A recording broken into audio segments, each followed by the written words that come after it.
gente, sejam bem-vindos ao canal Furquim. Eu sou o Salatiel e hoje a minha esposa está de folga. Ela está de folga porque chegou a minha vez de responder as perguntas aqui no canal. No vídeo anterior ela se dedicou muito para responder as perguntas que foram feitas a ela.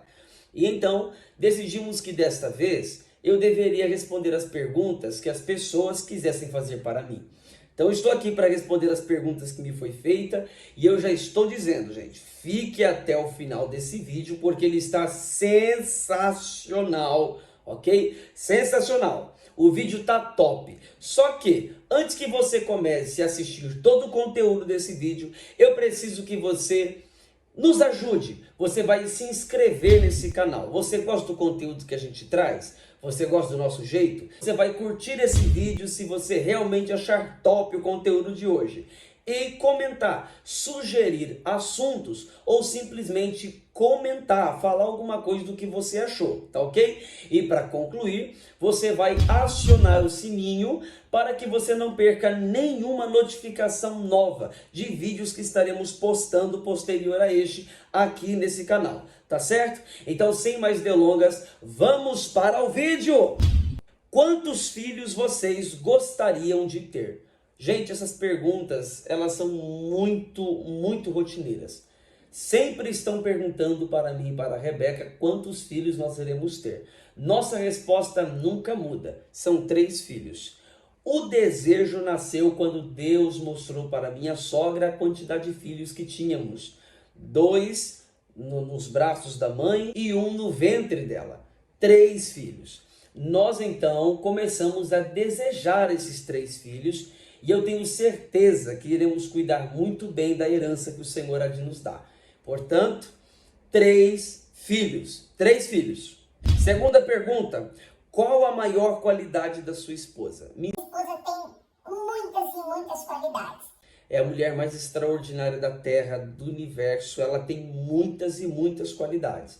Mas uma qualidade que supera todas as qualidades que ela tem é o seu coração ensinável.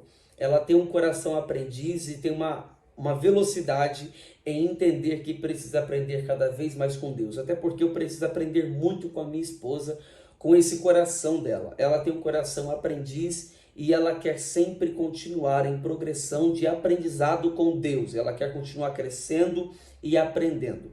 Ela tem um coração ensinável e isso vai fazer ela ficar muito grande, muito rica, muito poderosa. Sim, porque quanto mais aprendiz você for, mais você cresce. E ela tem esse coração. É um coração extraordinário. Admiro muito isso na minha esposa. Terceira pergunta. Qual o costume na Rebeca que mais te irrita? Bom, o costume na Rebeca que mais me irrita é quando ela fica irritada. Porque quando ela fica irritada, ela desiste de fazer qualquer coisa. Então, se vamos sair, não vamos sair mais. Se vamos fazer alguma coisa, não vamos fazer mais. Então, se ela ficar brava, não faz mais nada. Então, isso me irrita muito. Me irrita muito. Só que eu tenho certeza que isso não é só da Rebeca. Eu tenho certeza que isso vem, sei lá, dentro de todas as mulheres. Mas isso nela me irrita bastante. É um costume nela que me irrita. Quarta pergunta. O que faz você feliz e o que faz a Beca feliz na sua opinião? Bom, vou começar com o que faz ela feliz, tá ok? Bom, para fazer a Rebeca feliz, ela só precisa ser lembrada. Isso ela me ensina também. Ela quer ser lembrada. Ela quer que eu revele sempre que ela importa para mim. Que eu me importo com ela e que eu sempre estou me lembrando dela, seja com um passeio, seja com um presente, seja fazendo alguma coisa que agrade ela, que ela quer realmente que eu faça. Isto deixa ela muito feliz, é perceber que ela é lembrada por mim. Para me fazer feliz, basta passear, basta ouvir o que eu tenho a dizer, enfim, é muito fácil. Basta me dar um presente, Basta me dar uma oferta. Basta me dar um sapato, basta me dar um terno, enfim. Basta você me presentear, já tá me fazendo feliz. Então, vai pegando o segredo aí. Próxima pergunta. Um internauta viu o vídeo da Rebeca anterior quando uma outra pessoa perguntou para ela o seguinte: o que veio primeiro, a galinha ou o ovo? E ela respondeu lá no vídeo anterior do jeito dela, com a opinião dela.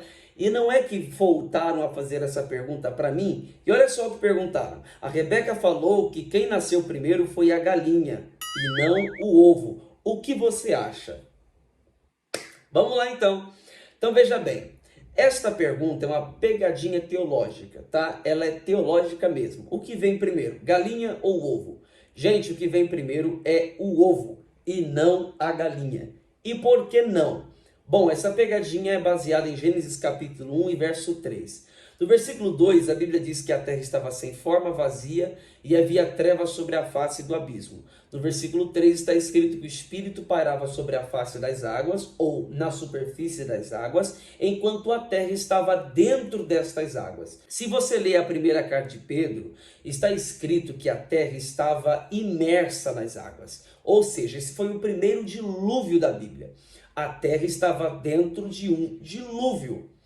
Quando você lê o versículo 3 do capítulo 1 de Gênesis, você vê o Espírito pairando sobre a face das águas, onde a terra estava imergida. A palavra pairar ali no hebraico é merasheth, que significa chocar.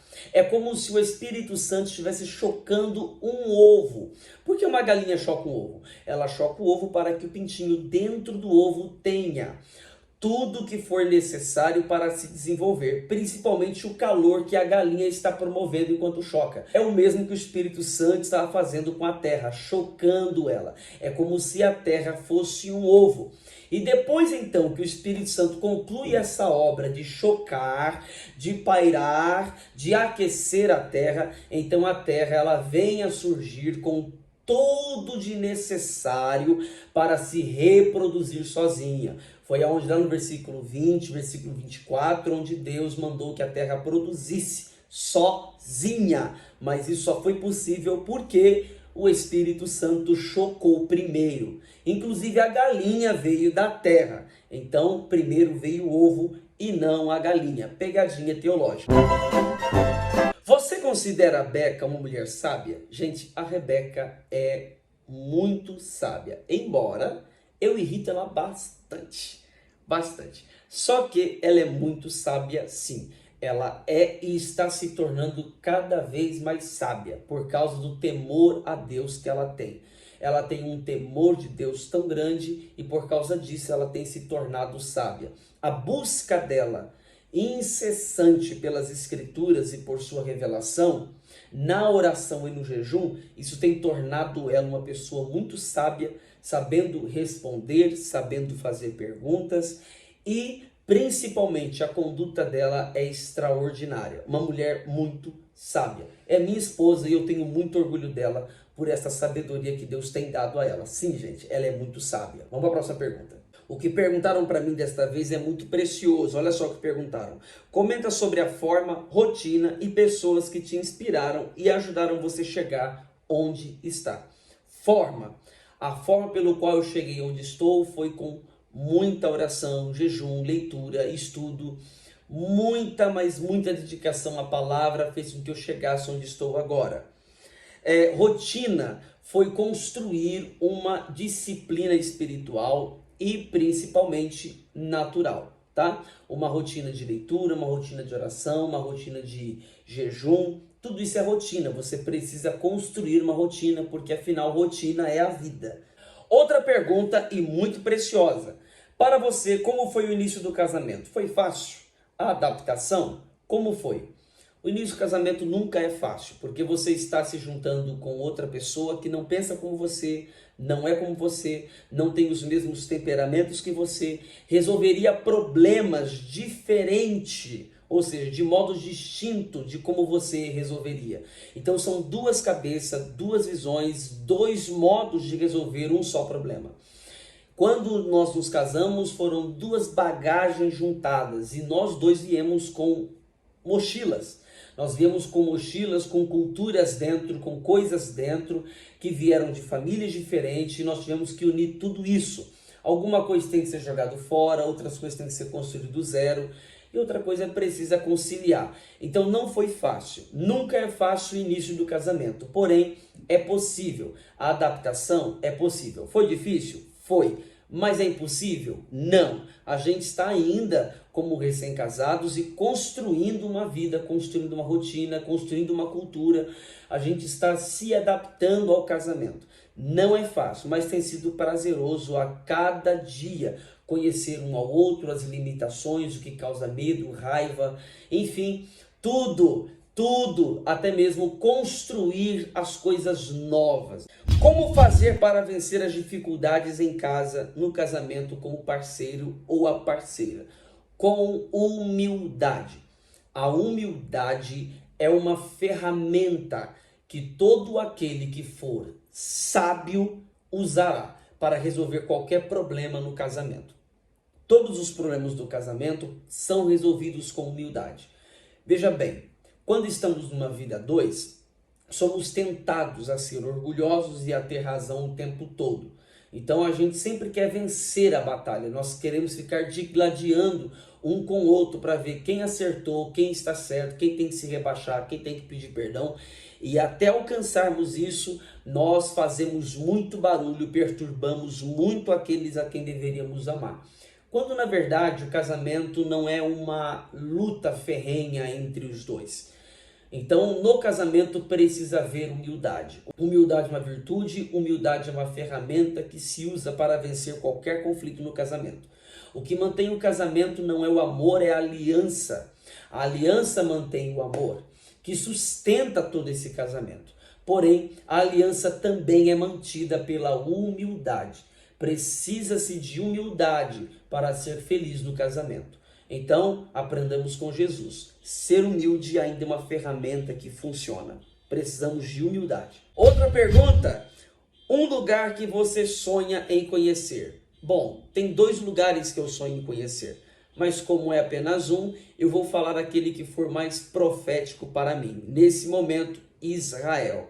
Tenho muito desejo de conhecer a Terra Santa, o centro do mundo, Israel, Jerusalém, passar pelas terras das peregrinações.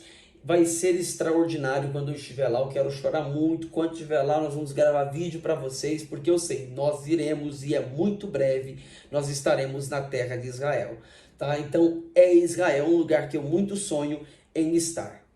Qual a sua opinião sobre tatuagens, usos e costumes? Bom, vou responder da forma mais clássica possível, porque o intuito desse vídeo não é polemizar nada, ok? O que falar sobre tatuagens? É bíblico ou antibíblico? Veja bem, a Bíblia não fala nada sobre o uso de tatuagens ou não uso de tatuagens. No livro de Levítico, sim, cita, mas como prática pagã, uma prática ritualística que era a tatuagem da época, que era praticado pelos caldeus, jebuseus, enfim, todos esses zeus, esse povo todo que Israel teve que vencer para entrar na Terra Prometida. Esse povo tinha uma prática, inclusive, de utilizar a tatuagem como ritual, culto a deuses pagãos. Então, a tatuagem era proibida para Israel justamente porque fazia alusão a cultos, a mortos e a outros deuses. Mas nada no Novo Testamento que fale sobre isso. O que temos é um texto de Paulo que diz que tudo que comamos ou bebemos precisa ser feito para a glória de Deus. Quer comais, quer bebais, façais tudo para a glória de Deus. Então se glorifica a Deus e aí vai depender muito do teu entendimento com Deus. Mas não tem nenhuma doutrina firmada sobre isso. Usos e costumes são dogmas e não doutrina, e cada igreja tem a sua. E se você está numa igreja onde o uso e costume é X, respeite o X e ande conforme aquilo que ela está orientando.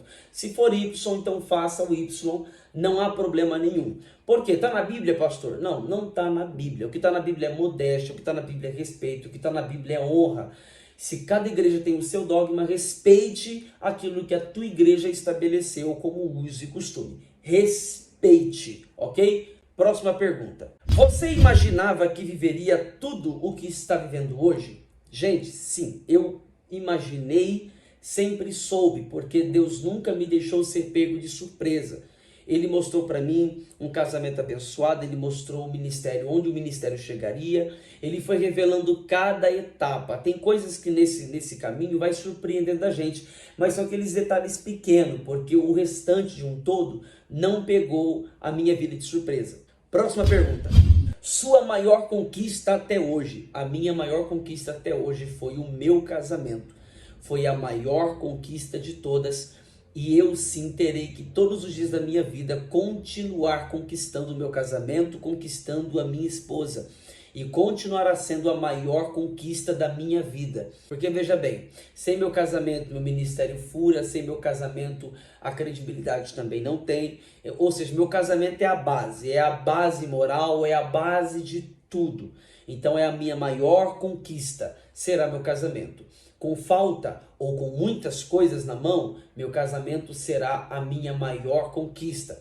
E se tem alguma coisa hoje, não é só pela fidelidade a Deus, ou simplesmente por fazer o que Deus manda, não é só isso, mas é também por ter um casamento que Deus aprova. Então, minha maior conquista é a minha aliança com a minha esposa. Próxima pergunta que me foi feita: como lidar com crise de ansiedade? Gente, crise de ansiedade é uma coisa muito séria. Além de todas as técnicas dos psicólogos e terapeutas para lidar com isso e te ajudar a entender a crise de ansiedade, te dando não só medicamentos, como dicas de como se comportar quando isso vier, a Bíblia também tem um jeito de te ajudar com ansiedade, tá? Então, o que a Bíblia fala sobre ansiedade? Bom, está escrito: lançar sobre o Senhor todas as vossas ansiedades. Em outras versões está as vossas preocupações, porque Deus tem cuidado de vós. Esse é o texto bíblico que nos ajuda com a ansiedade. Pastor, então o que fazer? Orar. Você precisa ter uma vida de oração. Toda pessoa que tem crise de ansiedade e é muito ansiosa, ela também tem uma vida frustrada em oração. Ou seja, é uma pessoa que não se dedica com profundidade na oração. Toda pessoa que não ora, pode até orar aqueles 5, 10 minutinhos, aquela coisinha, mas isso aí não muda a sua vida, tá? 5, 10, 20, 30 minutos não muda a sua vida, não muda. Você quer mudar de vida? Precisa construir uma vida de oração, um altar de oração, profundidade em oração. Então, a oração te ajuda quanto à ansiedade, até com depressão e estresse. É isso aí, gente. Vou ficando por aqui. Esse foi o vídeo de hoje. Para não estender muito, ok? Para não estender muito, teve muitas perguntas, mas ficamos por aqui com estas hoje e outro dia nós voltamos para falar outras perguntas. Não se esqueçam de se inscrever no canal, comentar, dar sugestões de vídeo, curtir se você gostou e ativar o sininho de notificações a fim de receber todas as informações dos próximos vídeos que vamos colocar aqui, tá certo? Deus abençoe, fiquem com Deus e até mais!